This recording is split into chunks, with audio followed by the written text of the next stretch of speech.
Hey guys, good evening. আপোনালোক সকলোকে পুনৰবাৰ ষ্টাডি উইথ নীলাক্ষীলৈ স্বাগতম জনালোঁ। আজি মই আলোচনা কৰিম 10ম শ্ৰেণীৰ গণিত বিষয়ৰ 7ম অধ্যায় স্থানাংক জ্যামিতি। গতিকে আহক পলম নকৰি আমি ভিডিঅ'টোলৈ আগবাঢ়োঁ। এইটো হৈছে 7ম অধ্যায় স্থানাংক জ্যামিতি। তোমালোকে 9ম শ্ৰেণীত ইয়াৰ বিষয়ে পঢ়ি আহিছা। গতিকে আজি অনুশীলনীত যিখিনি কুৱেশ্যন পাবা বিশেষ চাগে প্ৰব্লেম নাপাবা, কাৰণ যিহেতুকে 9ত পঢ়িয়ে আহিছা তোমালোকে। এই চেপ্টাৰটোত কিছুমান জানিবলগীয়া ইম্পৰ্টেণ্ট আমাৰ ফৰ্মুলা আছে, সূত্ৰ আছে। অংকখিনি কৰিলেও সেই সূত্ৰখিনি লাগিবই। গতিকে আৰু সূত্ৰখিনি যেতিয়া মনত ৰাখি ল'বা অংকখিনি তেনেই সহজ পাবা। আমি কুৱেশ্যনলৈ আহোঁ এতিয়া চোৱা, অনুশীলনী 7.1ত ফাৰ্ষ্ট কুৱেশ্যনটো আমাৰ কি কৈছে, তলৰ প্ৰতিযোৰ বিন্দুৰ মাজৰ দূৰত্ব নিৰ্ণয় কৰা। বিন্দু মানেতো বুজি পোৱাই, এডাল ৰেখা ধৰা, এই ৰেখাডালত একোণত এটা বিন্দু আছে আৰু এটা কোণত বিন্দু আছে, বা কোণ নহ'লেও এটা ঠাইত বিন্দু আছে আৰু আন এটা ঠাইত বিন্দু আছে। এতিয়া সেই বিন্দুটোৰ মাজৰনো দূৰত্ব আমি কেনেকৈ নিৰ্ণয় কৰিম, আমাক সেইটো উলিয়াব দিছে। ইয়াতো এটা সূত্ৰ আছে, সূত্ৰটো এইটো মই দেখাই দিছোঁ ৰখা। এইটো চোৱা, ক্লাছ 10ৰ 197 পেজ নাম্বাৰত চাবা। ইয়াতে এইটো সূত্ৰ আছে যে যদি পি কিউ দুটা বিন্দু হয়, এইটো মানে ধৰি লৈছে পি কিউ হওক RS হওক যিকোনো হ'ব পাৰে, আমি ধৰি ল'লেই হ'ল। আৰু XY X2 X1 Y1 আৰু এইটো X2 Y2, যদি এই দুটা এটা বিন্দু হয় তেনেহ'লে বিন্দুটোৰ মাজৰ দূৰত্ব আমি কেনেকৈ উলিয়াব লাগিব, পি কিউ ইকুৱেল টু কি হ'ব, √over X2 minus X1 whole square plus Y2 minus Y1 whole square. এইটোৱে হৈছে সূত্ৰ। আৰু ইয়াত কৈ দিছে দূৰত্ব বুলি ক'লে সদায় কি হ'ব, অঋণাত্মক মানে কি হৈছে কি ধনাত্মক। আমি কেতিয়াও দূৰত্বটো মাইনাছত ওলাব নোৱাৰে। যদি আমি কওঁ ইয়াৰ পৰা তালৈ কিমান দূৰত্ব, আমি হয়তো যদি কিলোমিটাৰত কওঁ তেনেহ'লে 5 কিলোমিটাৰ, 10 কিলোমিটাৰ, 2 কিলোমিটাৰ আমি এনেকৈ ক'ম। আমি কোনোদিন -5 কিলোমিটাৰ বা -2 কিলোমিটাৰ আমি কোনোদিন তেনেকৈ নকওঁ। সেইটোৱে কৈছে যে সদায় দূৰত্বটো সদায় কি হয়, ধনাত্মক হয়। এইটোৱে ফৰ্মুলা। এই ফৰ্মুলাটো যদি মনত ৰাখি লোৱা তেনেহ'লে আমি অংকখিনি তেনেই সহজ পাম। ফাৰ্ষ্ট কুৱেশ্যনটো আছে চোৱা, তলৰ প্ৰতিযোৰ বিন্দুৰ মাজৰ দূৰত্ব নিৰ্ণয় কৰা। প্ৰথমটো কি কৈছে, 2 3 4 1, এইটো X1 এইটো Y1। আগত তোমালোকে পাই আহিছা, এইটো X2 এইটো Y2। এতিয়া আমি তেনেকৈ ধৰি ল'ম। এতিয়া সূত্ৰটো আমি কাষতে লিখি ল'ম, আৰু যিবোৰ ইম্পৰ্টেণ্ট সূত্ৰ হয় তোমালোকে যিখন পঢ়া টেবুলত পঢ়া সেই টেবুলখনৰ সন্মুখত হেং কৰি ল'বা, তেতিয়া তোমালোকে সূত্ৰবোৰ মনত ৰাখোঁতে সুবিধা হয়। আমি দুটা বিন্দু ধৰি লৈছোঁ। বিন্দু দুটা হৈছে X1 Y1 আৰু ইটো বিন্দু হৈছে কি X2 Y2। আৰু এই বিন্দুকেইটাৰ আমি নাম কি দিলোঁ, এইটো ধৰিলোঁ P, এইটো ধৰিলোঁ Q। যদি কয় এই বিন্দুটো আৰু এই বিন্দুটোৰ মাজত দূৰত্ব নিৰ্ণয় কৰা, এইটো দিছে নাই চোৱা, ইয়াত 2 3 আছে, ইয়াত মই ধৰিছোঁ X1 আৰু Y1। ইয়াত 4 আৰু 1 আছে, মই ধৰিছোঁ X2 আৰু Y2। যেতিয়া এনেকৈ দুটা বিন্দুৰ মাজত দূৰত্ব নিৰ্ণয় কৰিব দিয়ে তেতিয়া আমি কি লিখিম, পি কিউ, আমি যিটো নামটো ধৰি ল'ম, পি কিউ ইকুৱেল টু কি হ'ব, √over X2 minus X1 অৰ্থাৎ এই সংখ্যাটোৰ পৰা এই সংখ্যাটো বিয়োগ কৰি আমি যিটো বিয়োগফল পাম সেইটোক কি কৰি দিম, স্কুৱেৰ কৰি দিম, প্লাছ যোগ চিন দিম Y2 minus Y1 whole square. অৰ্থাৎ এই সংখ্যাটোৰ পৰা এই সংখ্যাটো বিয়োগ কৰি যিটো বিয়োগফল পাম তাকো আমি হোল স্কুৱেৰ কৰি দিম। সেইবাৰ দুইটাকে যোগ কৰি পেলাই যিটো আমি উত্তৰ পাম সেই উত্তৰটোক সেইবাৰ কি কৰি দিম, বৰ্গমূল কৰি দিম। এইটোৱে সূত্ৰ। অংকটো কৰিলে তোমালোকে বুজি পাবা। আমি প্ৰথমে ধৰি লৈছোঁ লেট, আমি এই বিন্দুকেইটাক ধৰি লৈছোঁ লেট বিন্দু দুটা P2 3 আৰু Q4 1। এনেকৈ প্ৰথমে বিন্দুকেইটা ধৰি ল'বা। প্ৰথম বিন্দুটোক আমি ধৰিলোঁ P, পিছৰ বিন্দুটোক আমি ধৰিলোঁ Q। এটাকে PQ সমান, এতিয়া কিমান হ'ব দূৰত্ব, এটাকে PQ সমান কি হ'ব, সূত্ৰটো লিখি দিম, X2 minus X1 whole square plus Y2 minus Y1 whole square. এনেকৈ আমি লিখি ল'লোঁ। তোমালোকে এইখিনিতে এনেকৈ লিখিও ল'ব পাৰা, ধৰোঁ বিন্দু দুটা P2 3 Q4 1, আৰু এনেকৈ X1 সমান কি হ'ব 2, X2 সমান X1 হ'ব 2 আৰু Y1 কি হ'ব 3। ঠিক তেনেকৈ X2 হ'ব 4 আৰু Y2 হ'ব 1। এটা কৰোঁতে সুবিধা হ'ব। এটা মানবোৰ বহাই যোৱা। x2 মান আমি কি পাইছিলোঁ 4 4 মাইনাছ x1 ৰ জেগাত আমি কি পাইছিলোঁ 2 হোল স্কুৱেৰ। y2 জেগাত আমি কি পাইছিলোঁ 1 মাইনাছ y1 ৰ জেগাত আমি কি পাইছিলোঁ 3। এইটো এতিয়া পাতি দিয়া।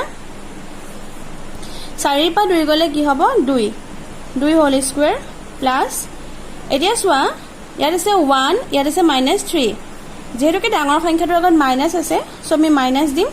ইয়াত আছে প্লাছ প্লাছে মাইনাছে মাইনাছ 3 ৰ পৰা 1 গ'লে কিমান থাকিব 2 -2 হোল স্কুৱেৰ 2 হোল স্কুৱেৰ কৰিলে পাম আমি 4 প্লাছ আৰু এটা সংখ্যা আৰু এটা চোৱা যেতিয়া আমি মাইনাছক হোল স্কুৱেৰ কৰিম মাইনাছক যেতিয়া আমি স্কুৱেৰ কৰিম মাইনাছৰ ওপৰত যদি 1 থাকে তেনেহ'লে মাইনাছেই হ'ব। মাইনাছৰ ওপৰত যেতিয়া 2 থাকিব তেতিয়া কি হৈ যাব প্লাছ হৈ যাব অৰ্থাৎ যুগ্ম সংখ্যা থাকিলে যোগ হ'ব প্লাছ হৈ যাব আৰু অযুগ্ম সংখ্যা থাকিলে কি হ'ব মাইনাছতে থাকিব। যদি মাইনাছৰ ওপৰত কিউব থাকে তেনেহ'লে ই মাইনাছে হৈ থাকিব মানে যি সংখ্যাটো থাকে সেই সংখ্যাটোতো হ'বই বৰ্গ। যদি ইয়াত থাকে 2 তেনেহ'লে 2 4 হৈ যাব। যদি ইয়াত থাকে 2 কিউব কৰিলে আমি 8 পাম। সংখ্যাটো চেঞ্জ হ'ব সংখ্যাটো কিউব হ'ব কিন্তু মাইনাছটো কি হ'ব মাইনাছৰ ওপৰত যদি কিউব থাকে তেনেহ'লে আমি মাইনাছে পাম আৰু মাইনাছৰ ওপৰত যদি 4 থাকে তেনেহ'লে কি হৈ যাব প্লাছ হৈ যাব। কিয় হ'ব এতিয়া মই বুজাই দিছোঁ চোৱা। 1টো বুজি পোৱাই 1 মানে সংখ্যা নাই 1 মানে ওপৰত একো নাই গতিকে মাইনাছ মাইনাছে হৈ থাকিব। নেক্সট স্কুৱেৰটো চোৱা স্কুৱেৰ মানে আমাৰ কি মাইনাছ 2টা মাইনাছে মাইনাছে কি হৈ যাব সেইবাৰ প্লাছ হৈ যাব। ঠিক তেনেকৈ মাইনাছ যদি 3টা থাকে তেনেহ'লে চোৱা মাইনাছ যদি কিউব হৈ থাকে তেনেহ'লে 3টা মাইনাছ মাইনাছ মাইনাছ মাইনাছে মাইনাছে প্লাছ প্লাছে মাইনাছে মাইনাছ আমাৰ তাৰমানে কি হ'ব উত্তৰটো মাইনাছতে থাকিব। ঠিক তেনেকৈ যদি 4টা থাকে ওপৰত যদি 4 থাকে তেনেহ'লে কি হ'ব চোৱা মাইনাছে মাইনাছে প্লাছ প্লাছে মাইনাছে মাইনাছ মাইনাছে মাইনাছে প্লাছ। এতিয়া বুজি পালানে? অৰ্থাৎ আমি সহজকৈ জানিবলৈ হ'লে এইটো মনত ৰাখিবা যে মাইনাছৰ ওপৰত যদি যুগ্ম সংখ্যা থাকে তেনেহ'লে প্লাছ হৈ যায় আৰু অযুগ্ম সংখ্যা থাকিলে কি হৈ থাকে সি মাইনাছতে থাকে। এতিয়া ইয়াত চোৱা ইয়াত যেহেতুকে মাইনাছৰ ওপৰত যুগ্ম সংখ্যা আছে গতিকে আমি কি লিখিব লাগিব মাইনাছটো জেগাত প্লাছ হৈ যাব আৰু 2 স্কুৱেৰ কৰিলে আমি কি পাম 4 পাম। 4 কি হ'ব 8। এতিয়া চোৱা 8ৰ জানো কিবা আমি বৰ্গমূল পাৰোঁ? বৰ্গমূল মানে হৈছে এনেকুৱা এটা সংখ্যা দি পূৰণ কৰিব লাগিব এনেকুৱা এটা সংখ্যাৰ 2টা সংখ্যা যদি সেম হয় 2টা সংখ্যা পূৰণ কৰিলে সেম হ'ব লাগিব তেতিয়া উত্তৰটো আমি সেই সংখ্যাটো পাব লাগিব। আমি ধৰি লৈছোঁ 16 আছে 16টোক আমি কি কৰিব পাৰোঁ 4 আৰু 4 পূৰণ কৰিলে আমি 16 পাম গতিকে 16ৰ বৰ্গমূল কি হ'ব 4। ঠিক তেনেকৈ 25ৰ বৰ্গমূল হ'ব 5 × 5 5 5 গুণ 25 যিহেতুকে হয় গতিকে আমি 25ৰ বৰ্গমূল কি হ'ব 5। ঠিক তেনেকৈ 37ৰ বৰ্গমূল 6 যিহেতুকে 6 6 গুণ 37 কিন্তু চোৱা 8ক আমি একো সংখ্যাৰে পূৰণ কৰিলে আমি 8 নাপাওঁ অৰ্থাৎ 2টা সংখ্যা একে হ'ব লাগিব গতিকে আমি 8ৰ বৰ্গমূল এটা ভাঙি দিম। 8ৰ বৰ্গমূল আমি ভাঙি দিছোঁ 2 4 গুণ 8। এতিয়া চোৱা 2 4 গুণে 8 পালোঁ 2 বৰ্গমূল নাই গতিকে 2টো ভিতৰতে থাকিলে কিন্তু 4 বৰ্গমূল আমি কি পালোঁ চোৱা 4ক আমি কি পূৰণ কৰিলে 4 পাওঁ 2 2 4 যেহেতুকে 2 2 4 দুটা 2 পূৰণ কৰিলে 4 পাওঁ সো এটা 2 কি হৈ যাব বৰ্গমূল চিনটো 4 পৰা উঠি যাব আৰু এটা 2 বাহিৰলৈ গুচি আহিব। ইয়াৰ বাদেও মই আৰু এটা নিয়ম শিকাই দিছোঁ চোৱা 8ৰ বৰ্গমূল আমি উলিয়াবলৈ হ'লে তুমি 8ৰ উৎপাদক কেইটা ভাঙি দিয়া। 8ৰ উৎপাদক কি আছিলে 2 4 গুণে 8 2 2 4 আমি 2 কেইটা পালোঁ 3টা এই 2 3টা পূৰণ কৰি দিয়া ইয়াত হ'লনে? এতিয়া চোৱা মই এইখিনিৰ পৰাহে অৰ দিছোঁ বা অৰ মানে বা 2 এতিয়া কেইটা আছে চোৱা 3টা সদায় বৰ্গমূল চিন থাকিলে দুটা ধৰিবা এই দুটাৰ পৰা কেইটা 2 আহিব এটা 2 আহিব। বৰ্গমূল চিনৰ ভিতৰত যেহেতুকে 3টা 2 আছে সদায় দুটা কালেক্ট কৰিবা এই দুটা 2ৰ পৰা কেইটা 2 আহিলে এটা 2 আহিলে কিন্তু এইটো 2 কি হৈ থাকিলে বিজুৰীয়া হৈ থাকিলে ইয়াৰ লগত কোনো 2 নাই গতিকে ই কি হৈ থাকিব অকলশৰীয়াকৈ বৰ্গমূল চিনটোৰ ভিতৰত সোমাই থাকিব। এতিয়া বুজি পালা নহয়? গতিকে আমি 8ৰ বৰ্গমূল কি পালোঁ 2√2 তোমালোকে যিটো নিয়মে সহজ পোৱা সেই নিয়মটোৱে কৰিবা। গতিকে আমি নিৰ্ণয় দূৰত্ব কিমান পালোঁ আমাক যেহেতুকে দূৰত্ব উলিয়াব দিছে আমাক নিৰ্ণয় দূৰত্ব আমি কিমান পালোঁ 2√2 আমাৰ যেহেতুকে একো একক নাই সো আমি একক বুলিয়ে লিখি থৈ দিছোঁ নিলিখিলেও ভুল নহয় আমাক যেহেতুকে একো কিলোমিটাৰ মিটাৰ একো দিয়া নাই, চ' অকল একক বুলিয়ে লিখি দিছোঁ। নেক্সট কুৱেশ্যনলৈ আহা। নেক্সট কুৱেশ্যনটো চোৱা কি আছে, -5 7 -1 3। ইয়াত আকৌ আমি আগৰ নিচিনাকৈ ধৰি ল'ম যে ধৰোঁ প্ৰদত্ত বিন্দু দুটা বা বিন্দু দুটা P -5 7 আৰু Q -1 3 হ'ল নহয়, এইটো Q। আৰু x1 x2 খিনি ধৰি লোৱা। ইয়াত x1 সমান কিমান আছে, x1 মানে হৈছে প্ৰথম সংখ্যাটো, xy খালি যিহেতুকে দুটা বিন্দু আছে চ' আমি 1 1 লগাই দিছোঁ। তিনিটা বিন্দু থাকিলে 1 1 2 2 3 3, চাৰিটা বিন্দু থাকিলে 4 4, গম পাইছানে? কিন্তু আমাৰ মেইন সংখ্যাকেইটা হৈছে x আৰু y। ইয়াত x1 কিমান হ'ব, -5 আৰু y1 কিমান হ'ব, 7। নেক্সট x2 কিমান হ'ব, x2 আছে -1 আৰু y2 আছে কিমান, 3 হ'ল নহয় ইয়াতে। এতিয়া চোৱা দূৰত্বটো, এটাকে PQ = কি হ'ব, সূত্ৰটো লিখি দিয়া, x2 - x1 whole square plus y2 - y1 whole square. সূত্ৰটো লিখি দিম, লিখাৰ পিছত x2ৰ জেগাত মানটো বহাই দিয়া, -1, x1ৰ জেগাত কি হ'ব, -5।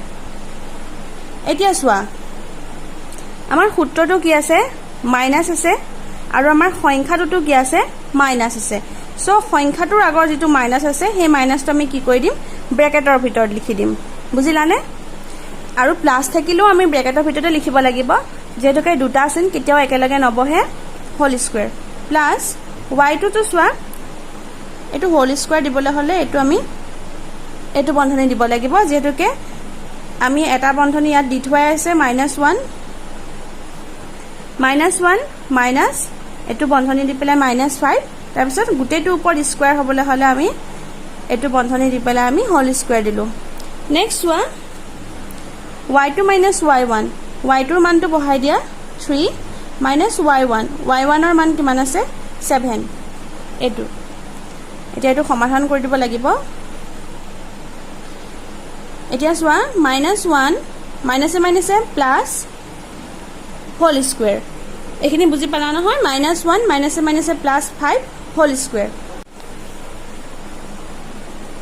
নেক্সট এইটো চোৱা, ডাঙৰ সংখ্যাটোৰ আগত কি আছে, মাইনাছ আছে, চ' মাইনাছ আহিব, প্লাছে মাইনাছে মাইনাছ, 7ৰ পৰা 3 গ'লে 4, -4 হোল স্কুৱেৰ।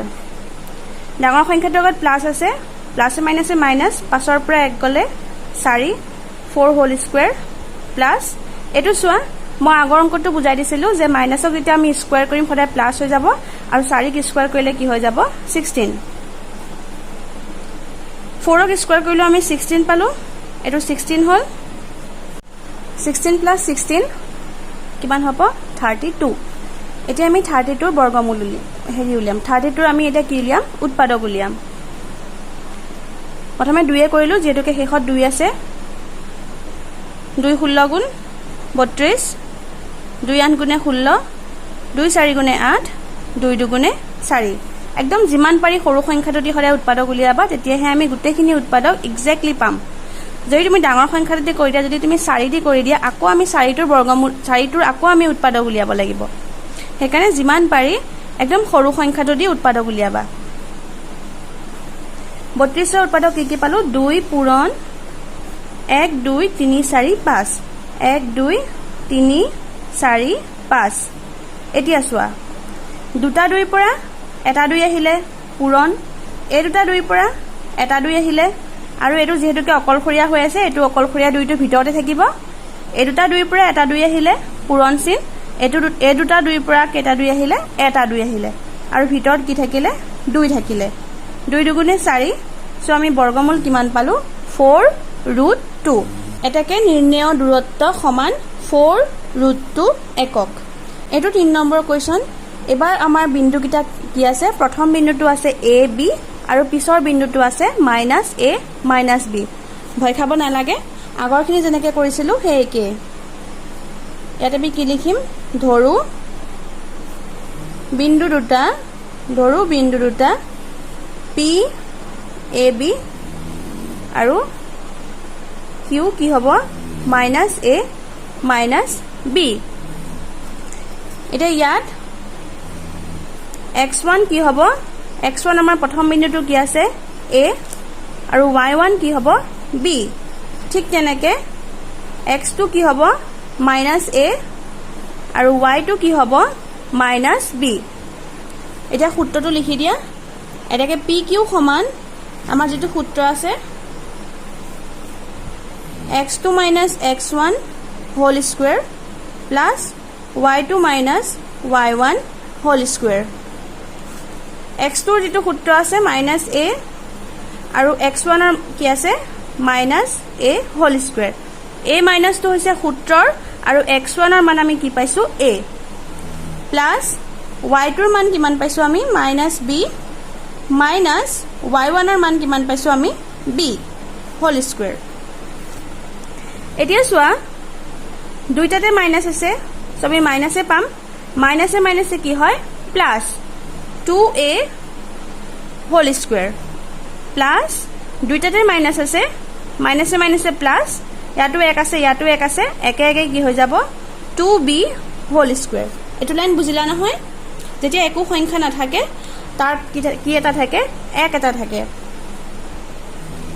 এটা আমি বর্গ উলিয়াম माइनस ऑफ होल स्क्वायर करिले प्लस हो जाबो 2 स्क्वायर करिले 2 स्क्वायर करिले আমি কি পাম 4 আৰু 8 स्क्वायर करिले আমি কি পাম a square plus minus of square करिले प्लस हो जाबो 2 स्क्वायर करिले আমি 4 पाम আৰু b स्क्वायर करिले কি হৈ যাব 4b स्क्वायर এতিয়া চোৱা ভুলটো কিন্তু 4 4 8 কৰি নথবা যেহেতু কি আমাৰ ইয়াত a স্কয়াৰ আছে আৰু ইয়াত b স্কয়াৰ আছে আমি যোগ কৰিব নোৱাৰিম ইয়াৰ পৰা আমি কি কৰো সোৱা দুইটাতে কি আছে 4 এটা আছে সো আমি 4 এটা যদি কমন আনো ইয়াত কি থাকিব a স্কয়াৰ আৰু ইয়াত কি থাকিব b স্কয়াৰ এতিয়া সোৱা 4 আমি বৰ্গমূল কি পাইছিলো 2 কাৰণ 4 ক যদি আমি কি সংখ্যাৰে পূৰণ কৰো 2 দুগুণে 4 যদি এই দুটা একেটা সংখ্যাই 2 যদি আমি স্কয়াৰ কৰো তেনে হলে কি পাম 4 পাম এখিতে লিখিলো যদি বুজি নপোৱা তেনেকে 2 * 2 4 উৎপাদক হ'ব 2 * 2